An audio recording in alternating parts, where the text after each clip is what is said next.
สบายดีลุงสบายดีลุงอายุจักปีแหละโอ้63เลย63 ปีเจ้าอันนั้นในตลอดระยะช่วงชีวิตที่ผ่านมาของลุงนี่ลุงคิดว่ามีหยังเขียวเสียดายที่สุดที่อยากแล้วก็อยากแนะนำคนรุ่นหลังสำหรับ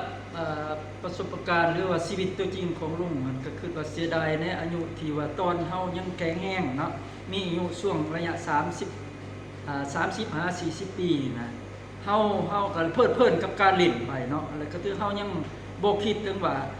อนาคตข้างหน้าเฮาแก่เฒ่าไปแล้วเฮาสิมีบ่อนทำมาหากินเป็นของตัวเองเนาะแล้วกรณีก็คือข้าพเจ้านี่เกษียณอายุเกษียณไปแล้วก็ต้องมีพื้นฐานการผลิตที่ว่ารับประกันในการเลี้ยงเกลือของชีวิตครอบครัวนะสมมุติเฮาก็ต้องสร้างครอบครัวแน่นอนคนเฮาเนาะอย่างน้อยก็มีลูก1คน2คนนี่ถือว่าเฮาก็ต้องรับประกันว่าเฮามีแรงการผลิตทางด้านเกษตรกรรมเนาะจะเป็นการปลูกฝังเลี้ยงสัตว์เฮ็ดนาเฮ็ดสวนผสมผสานไปเนาะอันนี้ถือว่าสิทธิ์ของเกษตรกรรมเนาะต้องเป็นแนวนั้นแต่ว่าข้าพเจ้าก็ถือว่าเพลิดเพลินกับการเฮ็ดเวียกงานหรือว่าการการเฮียนหลายเกินไปก็เริ่มบ่ได้ลิงเห็นตัวนี้เนาะแล้วก็มาภายหลังที่ว่าเข้าบำนาญแล้วจะมาสร้างอันนี้มันเป็นการสร้างเกินไปเนาะเฮ็ดให้การปรับตัวของเฮานี่ถือว่าเฮาอยากเฮ็ดเนาะมีแนวความคิดแต่ว่ากำลังวางสร้างหมดแล้วเนาะแต่เงินคำนี่ก็ยังพอมีอยู่เมื่อก่อนเนาะ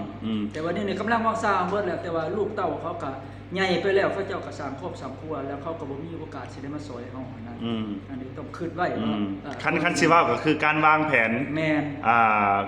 การวางแผนทางด้านการเงินเนาะหลักตั้งแต่เฮาเริ่มเฮ็ดเวียกเนาะอาจจะเป็นบางคนก็จะเริ่มเฮ็ดคนที่ดีแท้อาจจะเป็นอายุ20ต้นๆเนาะเริ่มเวียกคันว่าซ่าสุดก็อายุประมาณ30ปลายเนาะก็ต้องรู้สึกว่าต้องมีการวางแผนเกษียณในอนาคตเนาะลุงเนาะก็ขอบใจเนาะสำหรับคำแนะนำดีๆจากลุงเนาะกะคลิปนี้กับบ่มีหยังก็เจอกันคลิปหน้าเด้อทุกคนบ๊ายบาย